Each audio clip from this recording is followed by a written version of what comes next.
Welcome to this week's edition of World Crisis Radio. This is Webster Tarpley reporting from Washington, D.C., and this is now our Christmas program. It's December 21st here in Washington, and time for the next to last program of the old year of 2012.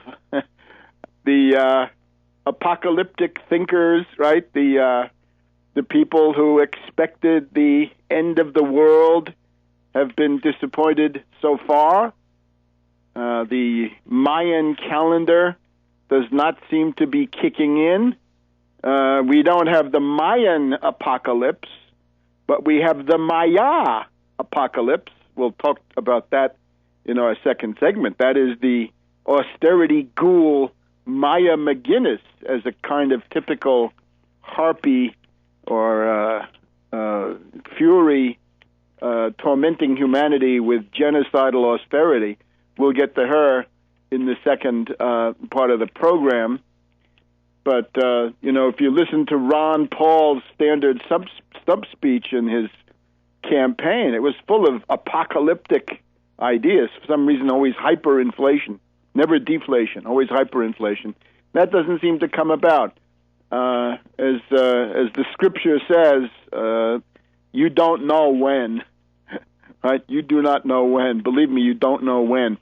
And as I would add, every prediction of the end of the world has a definite class content. And when Helicopter Ben Bernanke coined the term, the fiscal cliff, earlier this year, he did that as part of a very specific strategy of ruling class demagogy designed to advance the interests of the parasitic banking elite and the lunatic ruling class, the so-called 1%. We are now in the midst of the haggling over this fiscal cliff, this chimera. There is, of course, there is real damage that is set to occur, but the idea that this is somehow the end of the world, this is wrong, and also it's perfectly susceptible to being cured after the fact in the new year. It was widely admitted this week, even in the controlled media, that if you're on the side of working people, you have no particular phobia about allowing the Bush tax cuts to lapse. That can then be fixed relatively easily. But the idea that somehow it's a public interest to avoid the Bush tax cuts, that you think about that, right? That we have to hang on to what Bush did. Well, this is also fallacy, and it plays into the hands of the reactionaries. But now we've got the Republican reactionaries that have, for the moment, blocked Obama's attempt for a sellout. Obama was determined to exact his pound of flesh. He wanted to impose the controlled consumer price index, the so-called chained CPI, the chained consumer price index. And this is a way to gouge Social Security. And a breathtaking reversal. Going into the haggling about the fiscal cliff, Obama, the man of the people, who ran on a platform of defending the entitlements, although if you were reading carefully, as some of us were, you could see that he intended no such thing, that he was always eager for a sellout. But in his campaign, he tried to give the dupes, the low-information voters, the notion that he was there to defend entitlements, the social safety net, your economic rights as validated by the New Deal, the Great Society, and the New Frontier. But he said at the beginning, Social Security is off the table. And suddenly, in the course of this past week, Social Security came back in through the back door in time to be looted and chiseled and gouged and sacked. And this is the chained CPI. This is a piece of monstrosity. You've often heard it said on this program, the difference between Romney and Obama was what? Well, that Romney was the Texas Chainsaw Massacre, a madman coming at you with a chainsaw and determined to impose killer cuts immediately, right? To basically hack everybody into succotash in the first 3 minutes. With the case of Obama, it's the death of 1,000 cuts. And that is what the chained CPI would do to the average Social Security benefit, right? We have the shills of MSNBC, Larry O'Donnell, or whatever his name is, this nonentity who does the 10 o'clock program on MSNBC. He assures us, oh, well, the chained CPI, that would only mean 1%. Yeah, 1% maybe the first year, but in the successive years, it's going to be 1% and 1% and 1% and maybe more on compound interest. The trick is that they want to understate inflation. This is not the first time they've done it. Going back 20 years, pick up a copy of Surviving the Cataclysm, Your Guide to the Worst Financial Crisis in Human History, the first edition, 1999, and the second edition, 2009. You will find in there a discussion of a similar gouging and falsification of the Consumer Price Index carried out by the infamous Michael Boskin, who was a creature of the first Bush administration, that is to say, of Bush the Elder. And his story was that the existing CPI of the Labor Department at that point, the market basket of goods and their prices, he said it overstated inflation. It said that inflation was too much, and therefore the entitlement beneficiaries were getting increases that were too generous, right? Their cost of living allowances and adjustments were too big. So already with Boskin 20 years ago, there was a first gouging and reduction in the way that the actual rate of inflation is reflected, right? It's clear to everybody. You can go to these libertarians, for example, at Shadow Government Statistics and see their estimate of what the Consumer Price Index really has been. It has been much more than what the government is willing to admit. And you don't have to be a Ron Paul freak to recognize that fact. But so now we got the second round. So what the idea is that over time, Social Security would wither on the vine. The benefit would become less and less and less until eventually it dried up and blew away. That's the chained CPI. Now, Boehner, from a position of overwhelming weakness, of ideological isolation and being on the defensive, can nevertheless rely, could and can, on Obama to try not just to bail him out, but to shower him with concessions that he could never get in a real negotiation. We've always said Obama negotiates with himself, a strange habit that he has. Obama negotiates with himself. At the beginning, you may recall, he wanted $1.6 trillion of revenue. Well, actually, let me go back even further. Before this year, before this current haggling session, back in the spring of 2011, Obama already granted $1 trillion in killer cuts. And I say killer cuts because any cuts in social programs represent genocide. They will kill people. It's a big difference. You can raise taxes on the rich by 5% or 10%, sure in the knowledge that you're not killing anybody. But if you gouge 5 to 10% out of food stamps or Medicaid or Medicare or unemployment benefits, you can be sure that human lives will be lost. Dead bodies will result.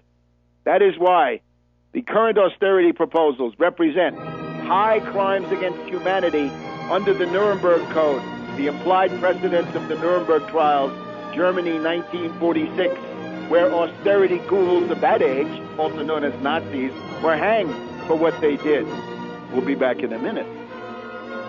Welcome back to World Crisis Radio. Webster Tarpley reporting from Washington, D.C., our special Christmas program. We will have some holiday atmosphere here before too long, but we've got to bring you up to date, first of all, on the infamy and treachery of Obama, the reactionary furor of Boehner and his gang of Republican thugs. This is plain to all to see.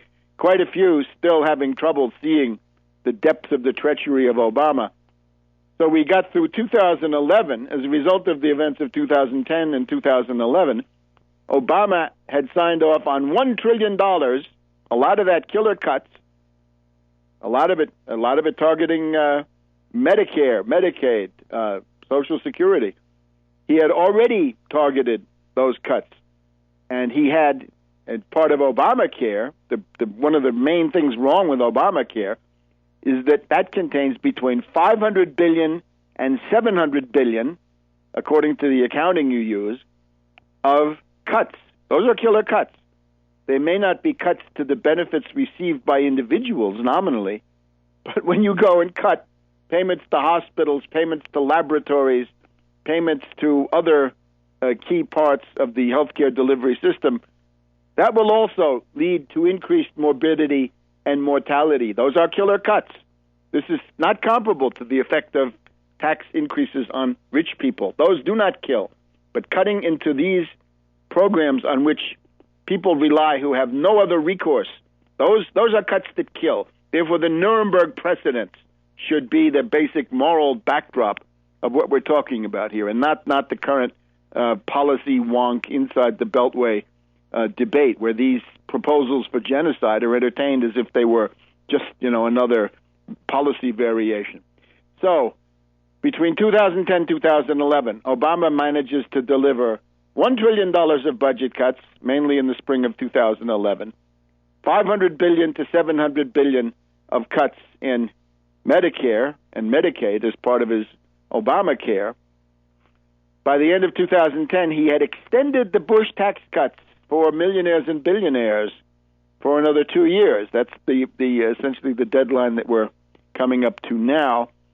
So that was already a very, very one-sided performance. Nobody in the wealthy elite called upon to cough up even an additional penny to deal with this crisis of debt, which they are the ones who claim is the existential crisis. And it's not good, although it's not at all the hysteria, not worth the hysteria that these rich parasites are willing to bring up.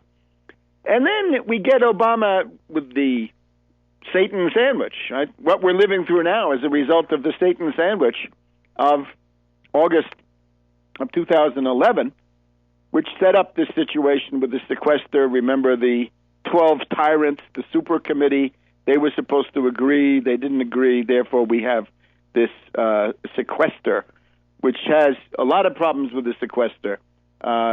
It will, among other things, have a terrible impact on the National Institutes of Health here, just a little bit north of Washington, D.C. We'll talk about that in a minute. Now, Obama then comes into this current discussion. At the beginning, he says he wants $1.6 trillion of increased revenue, mainly in the form of tax cuts on the people over $250,000 per year income.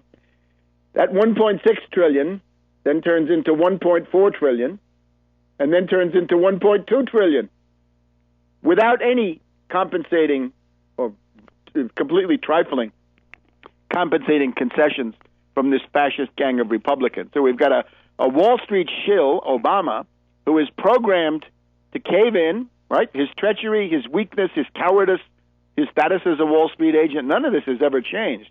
He does the same thing. He's got a new aureola of mystical devotion from his acolytes on MSNBC. And at the same time, Obama is offering another $400 billion, an additional $400 billion in health care cuts. Now, let's see. We've got guaranteed $500 to $700 billion already cut under Obamacare, at least in terms of the authorization. $400 billion more. It gets us almost to $1.5 trillion, plus some money out of that trillion of cuts 2010, 2011. You can see Obama is putting up a heavy attack. He was putting that together with a mere $100 billion of defense cuts and $100 billion of domestic discretionary, which is also, these are also very, very misguided. If you want to make defense cuts, you better put in the money to reconvert, and you better have a space program and an energy program and a mass transit program so that you can reconvert seamlessly those defense industries into the technological future of the country. You simply shut those things down. That's committing national suicide. I'm sorry. Ultra-lefts don't want to hear that. But those are the only modern capabilities we have in many areas. So that's a trump card you do not throw away just for the sake of being an ultra-left. So that's Obama. And then on top of this, we get the chained CPI. Now, this should not be a surprise. If you recall, and if you have your copy of Surviving the Cataclysm handy, go and read about Obama's interview with the editorial board of the Washington Post during the week before his inauguration in January 2009. And you will see there that he talks about the main tasks of his administration being things that he never mentioned on his idiotic campaign trail, his demagogic exercise in the Messiah and the Mahdi and walking on water and utopian and millenarian rhetoric. But he said we have to tame Social Security and Medicare. And he said Social Security is relatively easy and Medicare is more difficult because the cost overruns are greater. That was the real secret program of Obama. He's an austerity Democrat. He's in the infamous tradition of Woodrow Wilson, of Al Smith, of Harry S. Truman, of Adlai Stevenson, of Jimmy Carter, Walter Mondale, and so forth. And Clinton, too, because Clinton is the one who first began the modern Democratic Party's assault on the New Deal by attacking aid to families with dependent children, AFDC. That's called welfare. That's one of the reasons why you have 50 million Americans destitute, living on the edge of starvation, with nothing but about $1.50 per person per meal through food stamps, which Boehner wants to cut. Boehner's Plan B includes killer cuts to food stamps. Okay, this is what we're getting ahead of the story here a little bit. But let's just focus on the chain CPI.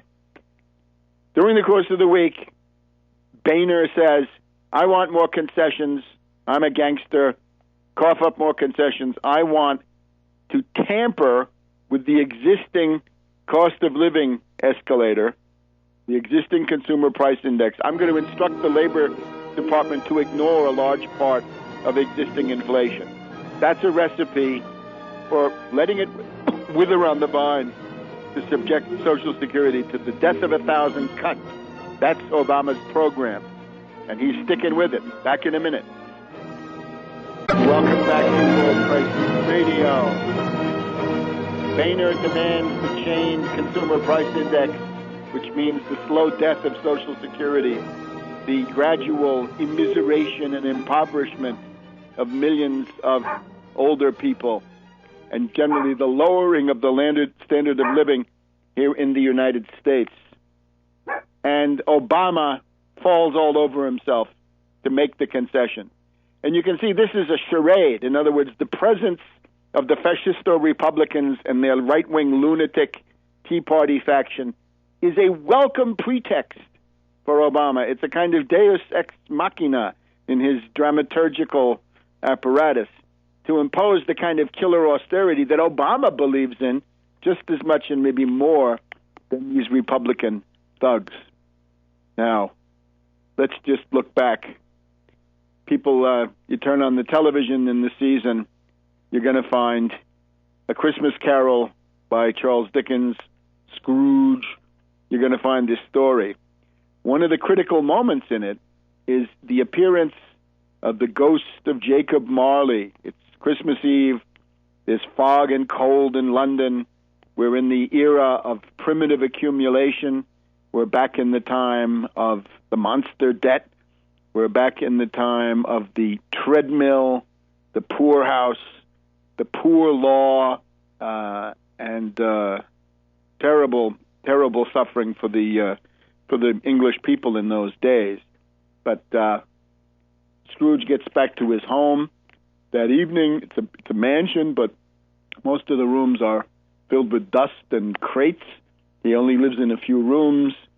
And at a certain point, there appears the ghost of his partner, Jacob Marley, dead 7 years. These, of course, were grasping, greedy, old sinners. They both of them shared the same outlook. Here's Scrooge. He was a tight-fisted hand at the grindstone, this Scrooge, a squeezing, wrenching, grasping, scraping, clutching, covetous old sinner, hard and sharp as flint, from which no steel had ever struck out generous fire. Solitary as an oyster, a frosty rime was over his head.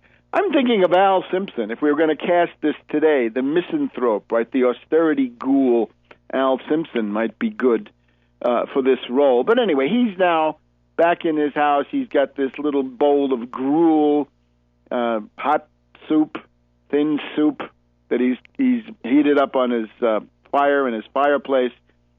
And down in the bowels of this house, the subcellar, he can hear a clanking noise deep down below, as if some person were dragging a heavy chain over the casks in the wine merchant's cellar. Scrooge remembered he had heard that ghosts in haunted houses were described as dragging chains. And at a certain point, the door flies open, and this spirit enters, and he recognizes the ghost of his long-dead partner, Jacob Marley, right? The two partners in the counting house and on the London Stock Exchange. And, of course, it looks just like Marley. We don't need to go through how it looks like Marley, but he's got a chain. The chain he drew was clasped about his middle. It was long and wound about him like a tail. And it was made, and we know what it looked like because Scrooge observed it closely, it was made of cash boxes, keys, padlocks, ledgers, deeds, and heavy purses wrought in steel. His body was transparent, so Scrooge, observing him, could look through his waistcoat, his vest, and he could see that the two buttons on his coat behind. Scrooge had often heard it said that Marley had no bowels, but he never believed it until now. Sounds like Al Simpson, but I'm thinking of the ghost of Marley as the future punishment that awaits people like Boehner and Obama and the others who come forward and say, let's institute the chained consumer price index, the chains that are wrapped around Marley. And you can see this one very good version, the American Christmas Carol of the late 1930s with Reginald Denny and Gene Lockhart, has Leo G. Carroll, the guy who later played Topper, right? He was all about ghosts. And he's dragging these chains, or I guess the best of all the versions is the British one with Alistair Sim of 1951. But they've all got it, right, to be at the Disney cartoon or any of them. It's interesting that when you get down to the Tory spelling version, the whole economic dimension has just about disappeared, and the only thing you get is whether people are mean or nice in their personal relations. This shows the inability of modern U.S. civilization to even pose the issues as of about 10 years ago. But he's dragging the chain, and you got to ask him, can you sit down? I can. Then do it. So you get the idea. The whole world of the Christmas Carol is precisely the kind of economics that animates this haggling about the fiscal cliff. As a general principle, if you insist on approaching the world economic depression from the side of deficits and debt, that is to say, the crisis as it's mirrored in government finance, you'll always fail. Because within the narrow realm of the federal budget, one way or another, the solution is not to be found. The solution lies, if you approach it from the point of view of employment employment and unemployment, and therefore of general economic activity. In other words, production. When you look at employment, wages, and production, this is where you can begin to see the solutions to a world economic depression. But attempting to cure a world economic depression by cutting the budgets of various governments, this makes absolutely no sense. You cannot take a collapsed world economy and get it going again with more deflationary austerity measures. And again, the saddest precedent is that of Brüning, 1930 to 1932, a cut of 25% in the overall German budget, and what do you get? Falling production, rising debt, increased misery, and totalitarianism in the form of Hitler about 6 months after Brüning left office. So here's what is being proposed now in Washington, D.C. The punishment is to be fettered and shackled and chained to the apparatus of what? Of greed, of the property title, the absolute supremacy of debt and promises to pay.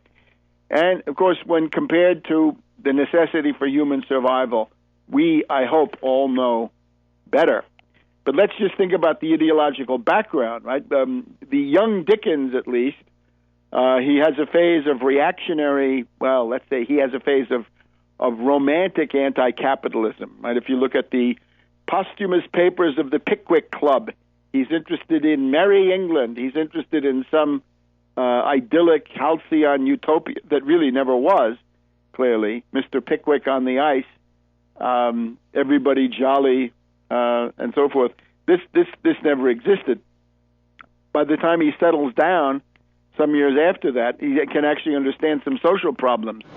When the two, we'll just talk about the are there no prisons here in a minute. Welcome back to World Crisis Radio, our Christmas program. A couple of further extracts from Dickens' A Christmas Carol. You remember when the two gentlemen come into Scrooge's counting house and ask him for a contribution for a fund to buy some meals for the poor at Christmas time. An intelligent financier would regard this as a very good investment in counterinsurgency. That is some kind of a token payment, doesn't change anything, keeps the property relations, and creates some goodwill so that maybe the mass strike won't happen in the following year. But like the Tea Party, right, the low-wage employer Scrooge says, no, remember, he's a tight-fisted hand at the grindstone, a squeezing, wrenching, grasping, scraping, clutching, covetous old sinner. He doesn't want to contribute anything. He's very aware of what he's been paying for. So they come to him and say, a few of us are endeavoring to raise a fund to buy the poor some meat and drink and means of warmth. We choose this time because it is a time above all others when want is keenly felt and abundance rejoices. What can I put you down for? Nothing. And Scrooge says, the famous exchange is Scrooge says, are there no prisons? Plenty of prisons. And the union workhouses, are they still in operation? I wish they were not, but they are. The treadmill and the poor law are in full vigor then, both very busy. Many can't go there, say the gentleman. Many would rather die. And from Scrooge, then we get the summation of the Malthusian, monetarist, David Ricardo, James Mill, John Stuart Mill, classic liberal economics. And this is what we saw with Ron Paul and the rest of these characters. What it comes down to is, if they would rather die, they had better do it and decrease the surplus population. So that's Scrooge. Now, what the Marley's ghost tries to tell him is that the path even to personal salvation or a meaningful personal life, maybe in somebody else's terms, is that your spirit has to walk abroad. In other words, you've got to exercise charity towards larger population groups than just yourself. And as Marley puts it, the Christian spirit working kindly in its little sphere, wherever it may be, will find its mortal life too short for the vast means of usefulness. And that's Marley's punishment, that he has to float across the world on the wings of the wind, buffeted, and he can't intervene in human affairs in order to alleviate human suffering. And Scrooge then objects that you have to stick to your business. Business, cries Marley's ghost, wringing its hands again. Mankind was my business. The common welfare, sounds like the general welfare, was my business. Charity, mercy, forbearance, and benevolence were all my business. The dealings of my trade were but a drop of water in the comprehensive ocean of my business. Well, you get the idea. The spirit of charity, right? There's faith, hope, and charity is the greatest of the three. And I've talked at various times in the past, my program for world reconciliation is essentially to take the Christian charity supported, at least in theory, by 1.5 billion people, put that together with the Muslim notion of social solidarity, another billion plus, and the Confucian concept of benevolence, as we see it in the Analects, right? The imperative to look at a population, make them prosperous, and then to educate them. Those are the imperatives of natural law and human civilization. Those three form already a broad platform for cooperation.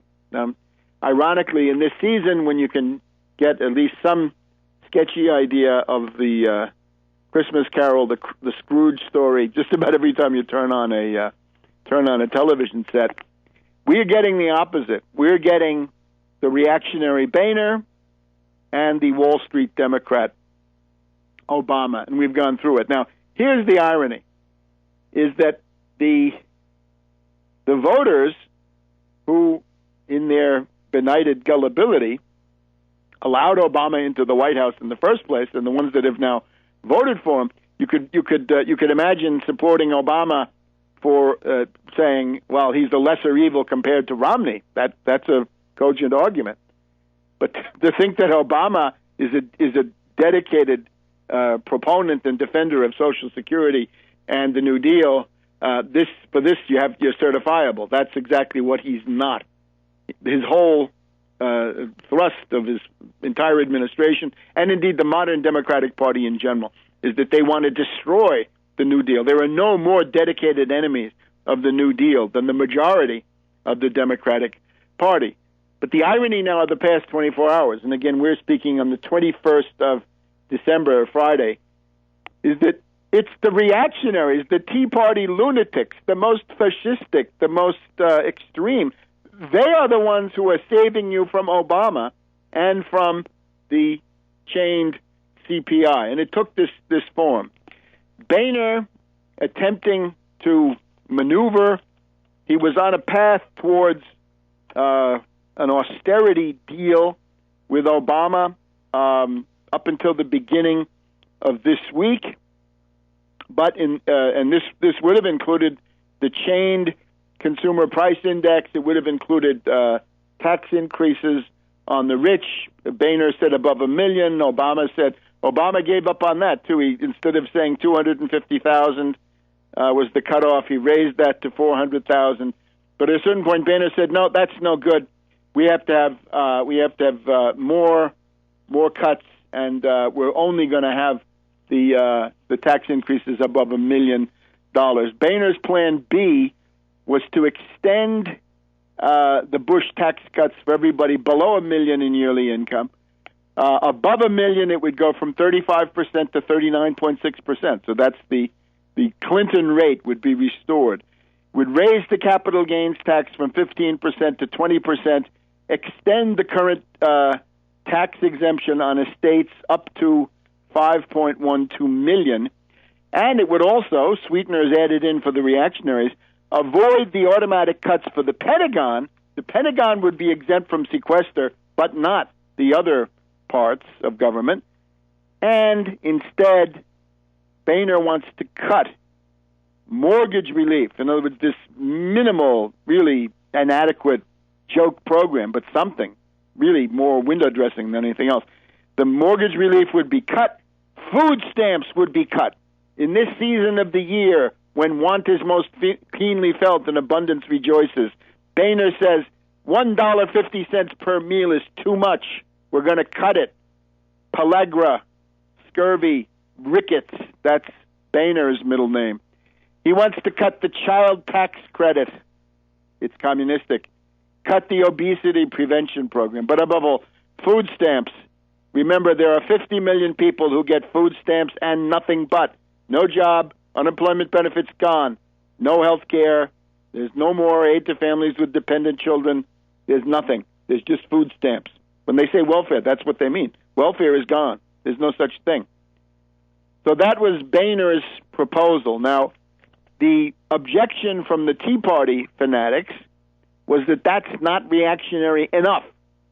So yesterday evening, Thursday the 20th of December, Boehner gave up for the moment. He sent his caucus home. They're going to be back sometime after Christmas, not clear when, probably the 27th or the 28th of December, and then we'll go into the final phase.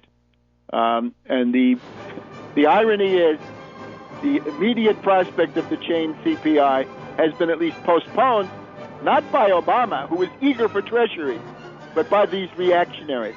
Evil does good in spite of itself. The only way this universe has survived so far. We'll be back in a minute.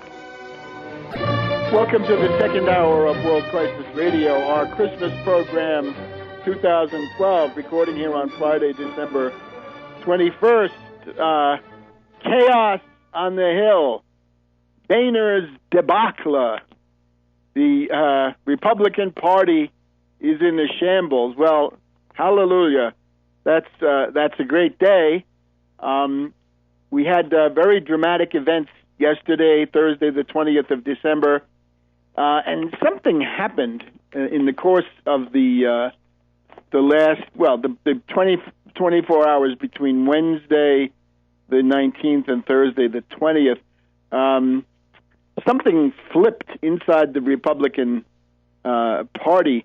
On Wednesday, we had Boehner and Cantor and the rest of these reprobates running around saying, oh, we have the votes.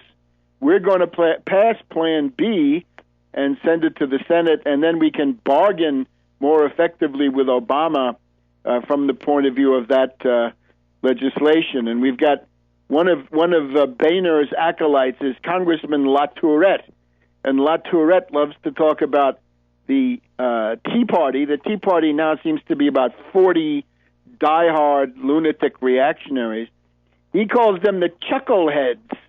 The chuckleheads of the Tea Party seem to be cowed into submission, so much so that between Wednesday and Thursday, we had a number of prominent reactionary voices, some of them quite extreme, essentially saying that Boehner's proposal to formally raise tax rates, marginal federal income tax rates on plutocrats earning over $1 million, that would be okay.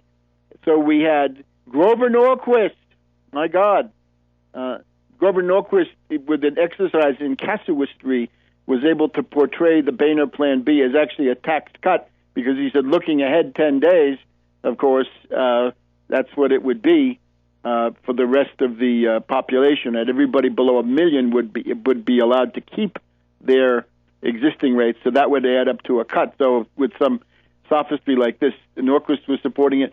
Even the Koch brothers, Americans for Prosperity, were supporting Boehner on this one.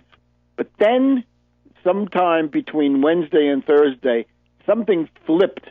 Something changed. I don't know what it is. Maybe one of the Koch brothers got up on the wrong side of the bed, or something inside the Republican Party changed. The 40 lunatic reactionaries were revivified, and by Thursday afternoon. It was clear that Boehner had not held the vote. He couldn't get the votes. Then there was a meeting of the Republicans about 7 o'clock. And in the course of this, you can see the degradation of this process. We have Mark Levin, radio personality.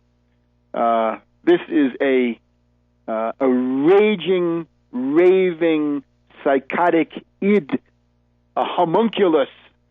He put out tweets that the rebellion was in full force and down with Boehner and so forth. And then Boehner, fighting back tears as usual, had to admit, he had to concede that he didn't have the votes.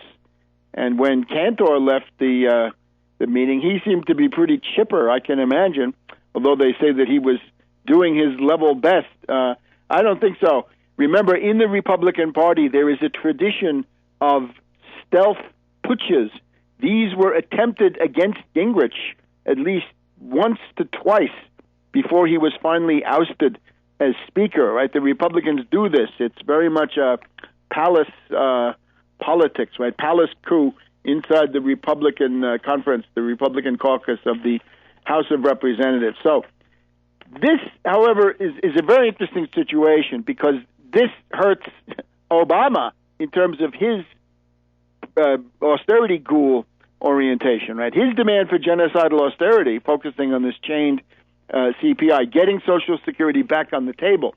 And the clear implication, you could even see this on MSNBC yesterday evening, is if the Republicans are in chaos, if Boehner is nobody with whom you can negotiate, why do you continue making concessions to somebody who counts for nothing, a non-entity like Boehner?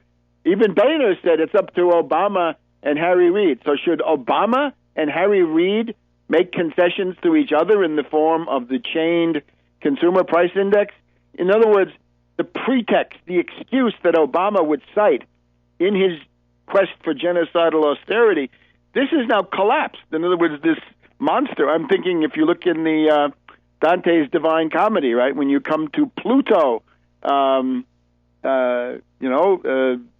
Virgil picks up some handfuls of dirt, throws them at Pluto, and the monster deflates. It's very formidable, but then you express your scorn, you throw something at him, and he deflates. Well, now, Boehner is one deflated Pluto in terms of his ability to exact concessions. So now the question is, can Obama bring Boehner back from the dead politically? Can he revivify him somehow so that he can then justify making concessions to this boogeyman that he himself would be reanimating? So that's the situation. I can just assure you of one thing. Obama is scheming right now how to stab you in the back, how to sell you out, how to strip you of your economic rights, how to continue the attack begun by Clinton. Obama thinks to himself, my God, Clinton was able to destroy aid to families with dependent children. That's one of the titles of the Social Security Act of 1935. Clinton destroyed that one, and Obama's got to say, I've at least got to put Social Security on the path to destruction, to withering on the vine, to the death of 1,000 cuts. That's the holiday spirit, according to Obama. He's scheming even now. Now, apart from this tragic and horrendous situation, when you get right down to it, what we've just described is the reason that the Democratic Party needs to split into two parts. In other words, the promise inherent in the current situation is that the Republican Party could easily collapse as a national party, and it could dwindle into a regional party in the South and the far West, the Intermountain West, or racist and reactionaries. That's what the Republican Party ought to be, especially given the existing demographic trends and the party realignment, which we may have time to talk about a little bit. If the Republican Party could essentially be eliminated as a national contender, we could then have the Democratic Party splitting into two parts. And you could see it again this week. Obama wants to change CPI. Bernie Sanders, similar people in the House of Representatives, don't want it.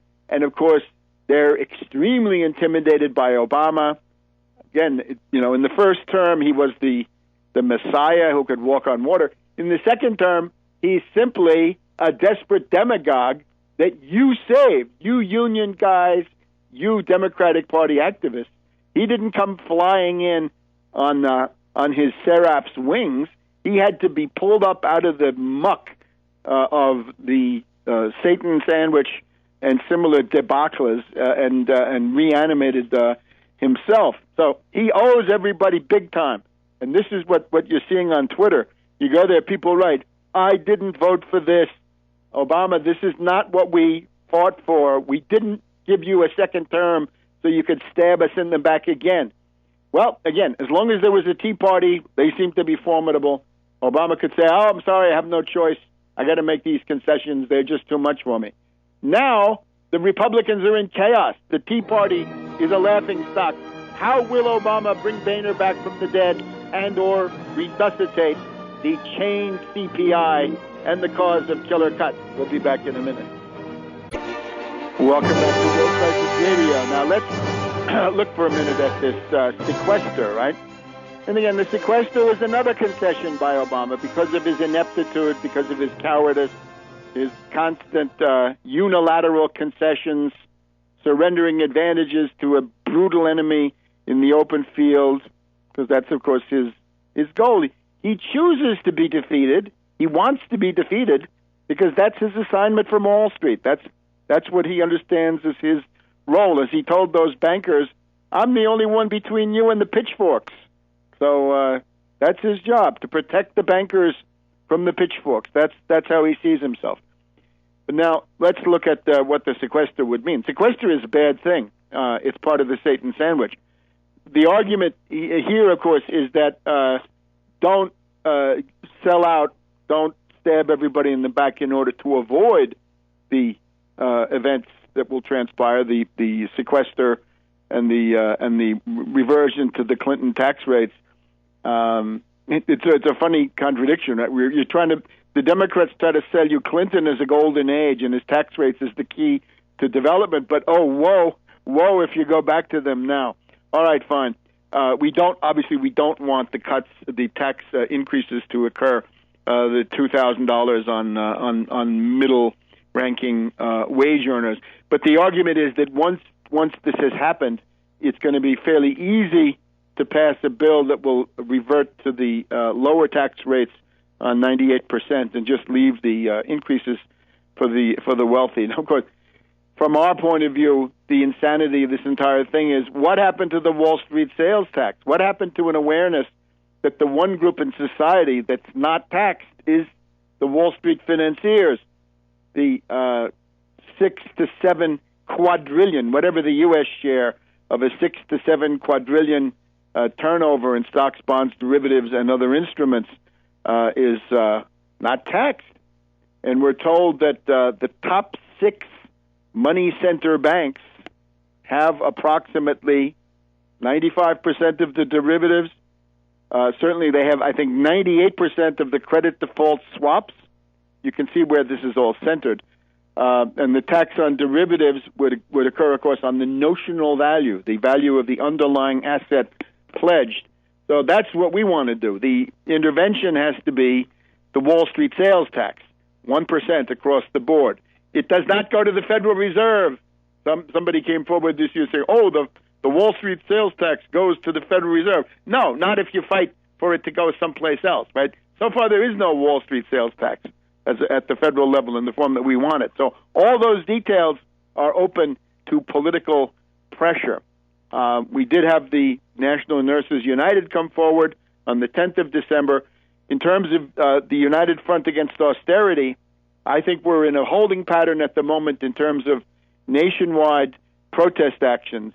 In various places, for example, New York City, we've maintained a program of agitation and intervention during this past week, that is to say the last week before the Christmas week. We've been active there, also in Lincoln, Nebraska, and in some other places. But as far as taking to the streets here in Washington, for example, this has not, the proper occasion for this, as far as I can see, has not presented itself. But we want to hold everything in readiness for emergency protest demonstrations, emergency actions to stop various forms of killer cuts from going through.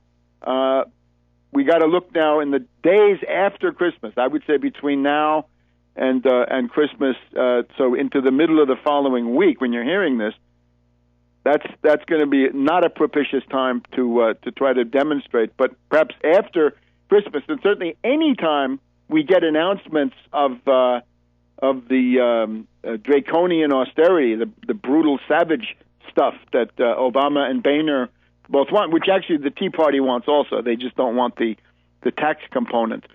We'll be ready to go into action. So keep checking the United Front Against Austerity website. Keep checking Webster G. Tarpley Twitter feed. Keep checking Tarpley.net, and we'll be in action soon enough. But again, don't worry about the going over the fiscal cliff. This is not such a big deal, because remember, the forces of austerity will all be weaker in the new year than they are now.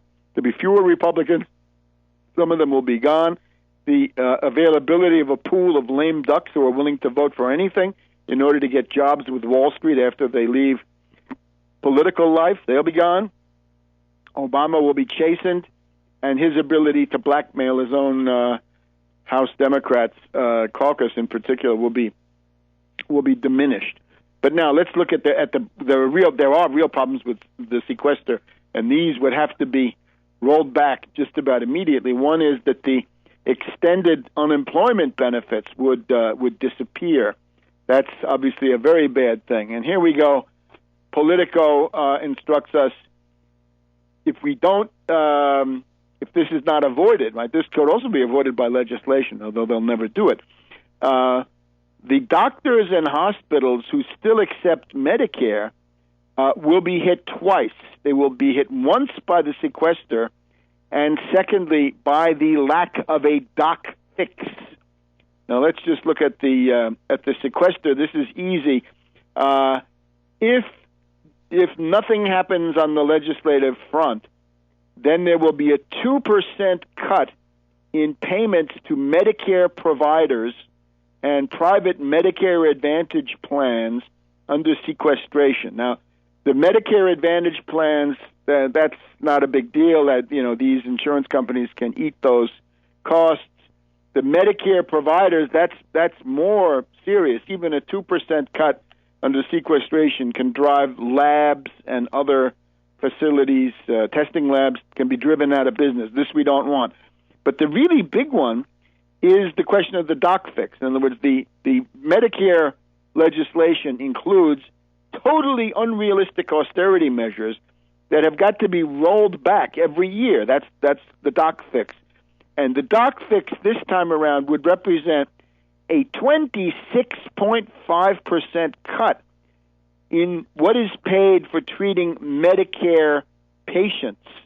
And there would also be cuts for ambulatory services, rehabilitation therapies, physical therapy, and all the rest of this. So it would become a cut of 28.5% for many doctors and hospitals that still accept Medicare, and that's getting to be, not so much the rule. The number of doctors and hospitals that still accept Medicare is constantly falling, precisely because of this lunacy with Obama that he thinks you can gouge the payments to providers and hide behind that. So the other thing is the National Institutes of Health would take a $2.5 billion hit, meaning 2,300 fewer research grants. That's a disaster. Back in a minute on World Crisis Radio. Welcome back to World Crisis Radio. So, if no legislative action takes place, you'd think that Obama would be calling attention, pointing with alarm to this. that it would be important to have legislation now to carry out at least the 26.5% doc fix and to rescind the 2% across-the-board cut in payments to Medicare providers in particular. But this doesn't interest him because he's interested in getting the chained CPI. But that's what's going to happen. National Institutes of Health would lose $2.5 billion on the sequester. That's 2,300 fewer research grants. The Food and Drug Administration, you think they have too much money? You're interested in having some mad cow disease or something of this sort? Well, they're going to get a $320 million cut out of a $3.9 billion budget. They are very heavy in personnel costs. That would be about 1,000 inspectors and similar people laid off from the Food and Drug Administration. So these are some of the problems that come with the sequester. And you look at the Capitol Hill press, right? Politico, The Hill, Roll Call, and so forth. Here we have the American Society of Clinical Oncology. 13 million Americans who have been diagnosed with cancer are counting on you.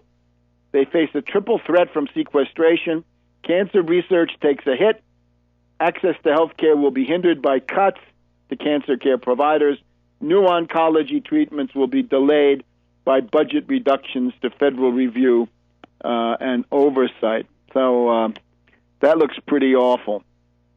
Cancer patients should not be political pawns, and you can just extend that across the broad range of other programs. So this is the logic of austerity, right? Here in this season of the rolling year, when want is most keenly felt and abundance rejoices, we've got a capital which is completely dominated by austerity. Obama, completely unable to control the ideological atmosphere, has accepted to have jobs pushed aside, economic recovery never mentioned.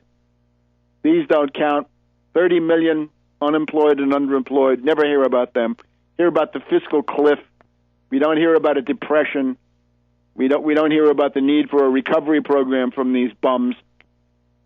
And then he accepts the logic of austerity, right? Remember, the supreme irony of all this is that the austerity cuts that all of these characters seem to think are necessary in greater or lesser measures, they are futile and destructive. When you make those cuts, you will never balance your budget. Never. It will never happen.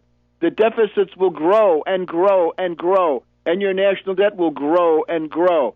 So the measures that you're applying to deal with this problem, if that's what it is, they make it worse. If that's what you think the problem is, then you shouldn't be doing these things, because they have historically been proven to make it worse, from Britain all the way down to Greece and Spain and everybody else in between who's tried austerity. It just doesn't work.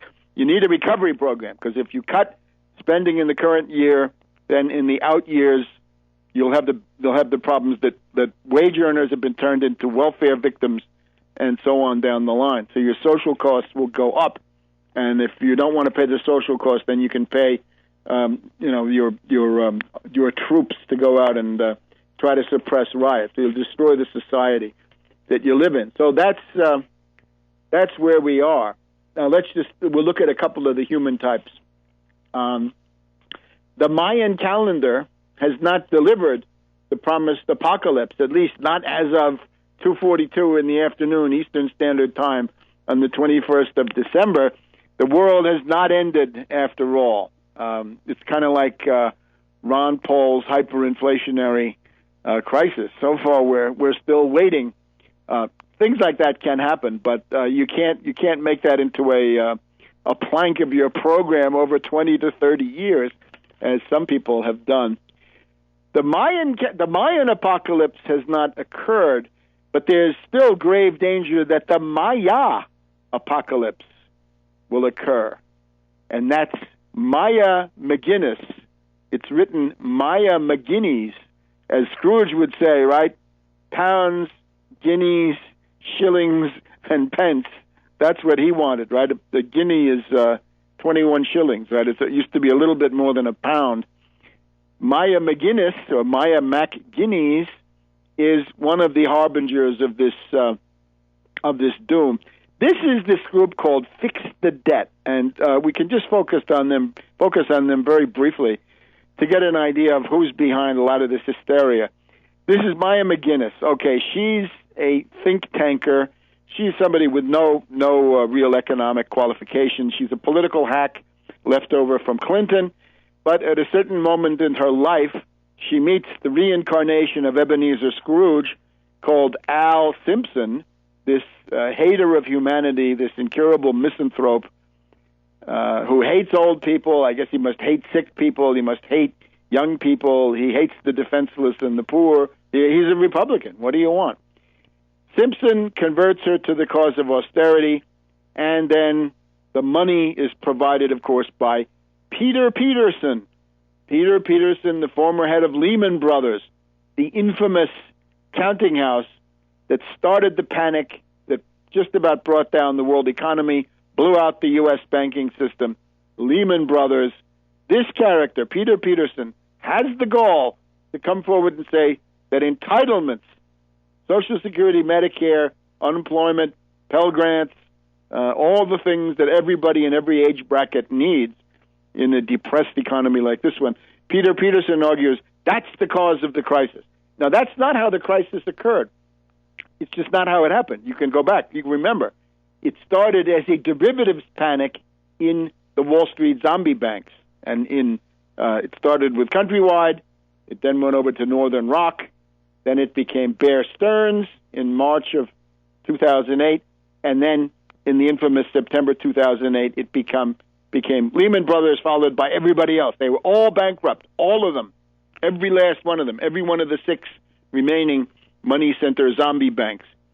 But Peterson has been attempting to influence this culture, in particular the Strauss and Howe, right, the books of generations.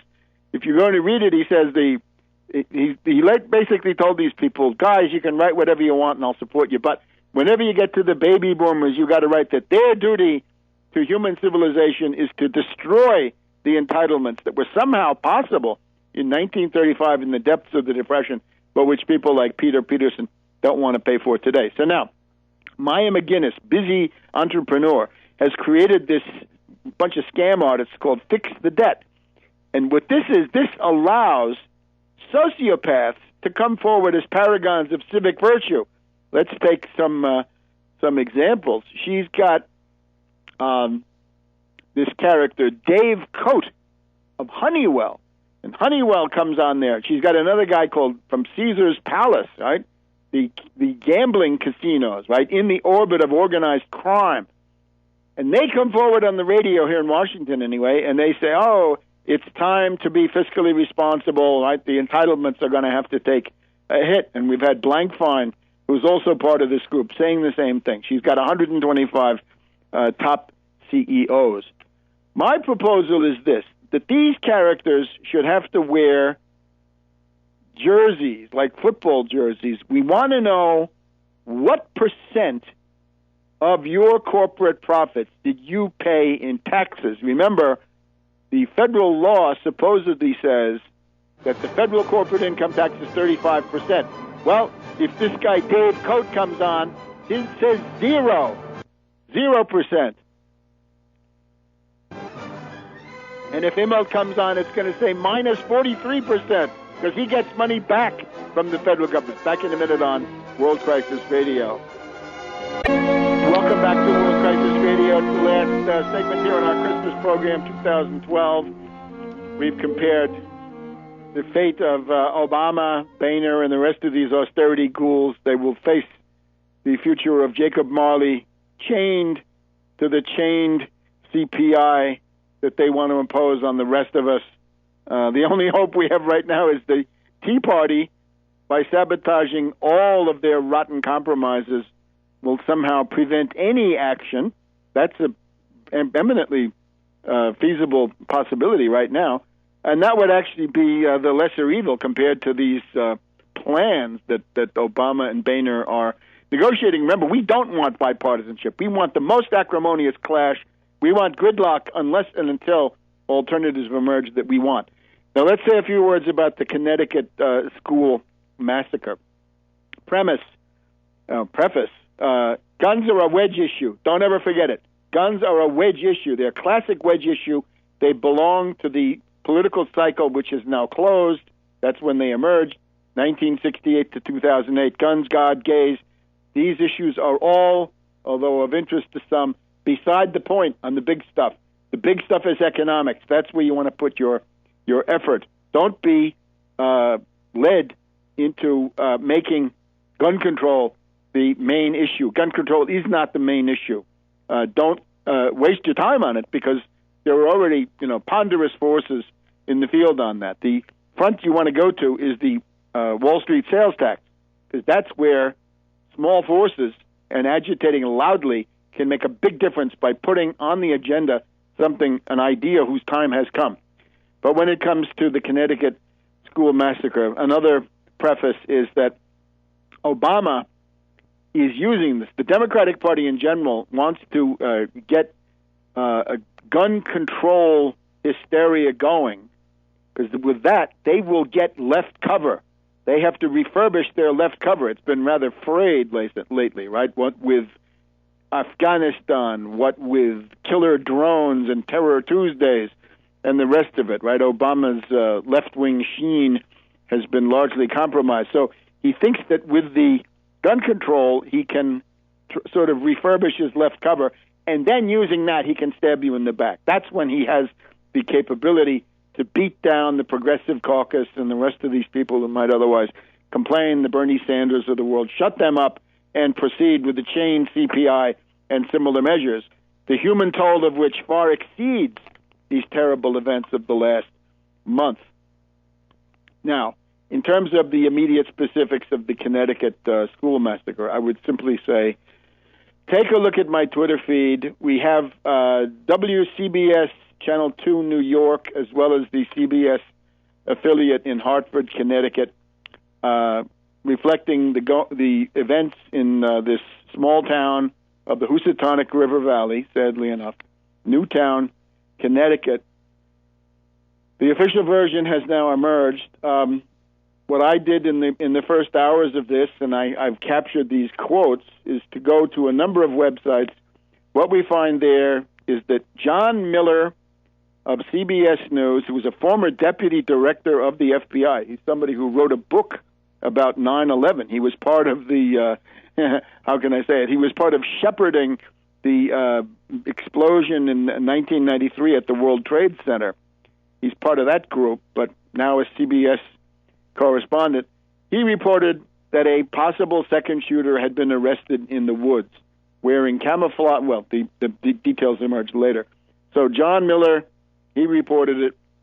And then Pete Williams, the NBC Justice correspondent, reported the same thing. So we got CBS News and NBC News report that a possible second shooter was arrested in the woods. And the CBS local affiliates there in Connecticut and New York City have an eyewitness, a blonde guy, and you can see this. I put this out as a tweet, I believe on the 19th or 20th here of December. You can follow that link if it's still there. They're disappearing. To a guy who says that this guy was in the woods. He was wearing camouflage pants and a black jacket or black top somehow. And this guy was put into a police car and kept saying, "I didn't do it." Now, the inherent problem of these official stories is always the second shooter, as we've seen. In the case of Major Hassan at Fort Hood, there were reports of a second shooter.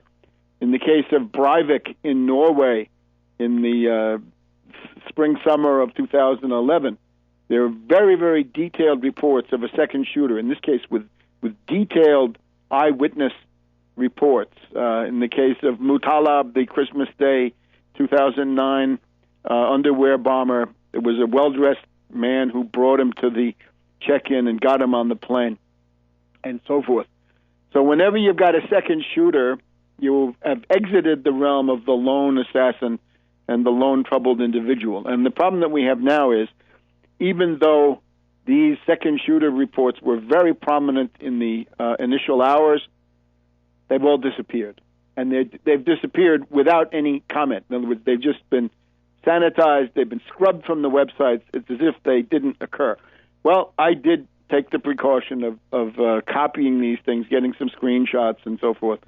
So there is no doubt that it was there. And even the NBC Evening News last Friday had to say that one of the main problems of the Connecticut events was that so much disinformation had been put into circulation. In other words, the information management side of this seems to have been the weakest that we've had in recent years. Now, what do we do about all this?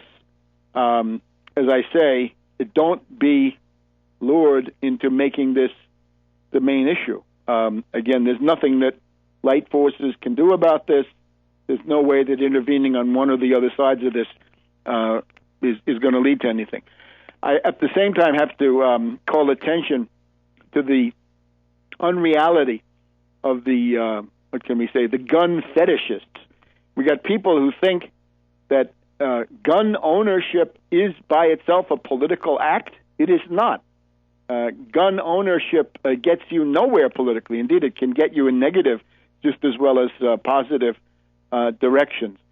The gun hysteria is a feature of the past 40 years. It has to do with the reactionary cycle, which we should be exiting right about now, which we could be exiting, and maybe we even are. But, of course, it's all up for grabs. It's all going to be determined by struggle and free will and human agency.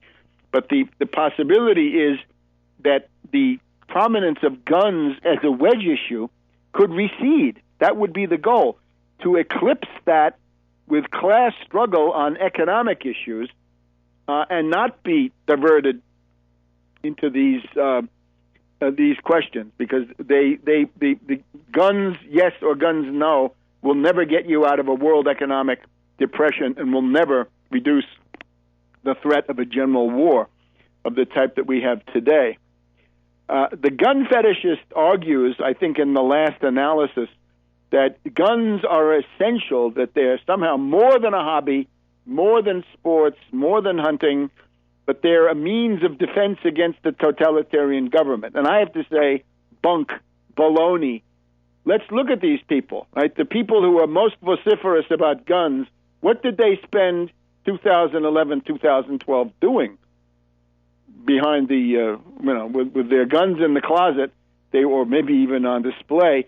They came out and supported Ron Paul's fascist economics, the cut of 62% in food stamps. That's genocide. Sorry. If you have 50 million people who are living on $1.50 per person per meal, and you say, I'm going to cut that to 50 cents per person per meal, that will kill people. So the idea that somehow the gun owners, with their reactionary libertarian mentality, are somehow a guarantee against totalitarian government, I don't see it. And rather, I see that they're just as likely to become gangs on the side of the strikebreakers, quite frankly. So I would guide you away from this issue. This is not where the future of the world will be decided. Tragic as these events certainly are, deplorable, and of course we join in condemning them. It's important to maintain the focus where big changes can be made through the intervention of small groups of people. That's called the Wall Street sales tax. That's called seizing the Fed and using it to finance a recovery. So let's conclude our Christmas broadcast with Merry Christmas, Happy New Year, Happy Holidays, Hanukkah, Kwanzaa, and all other applicable festivities to all. See you next week.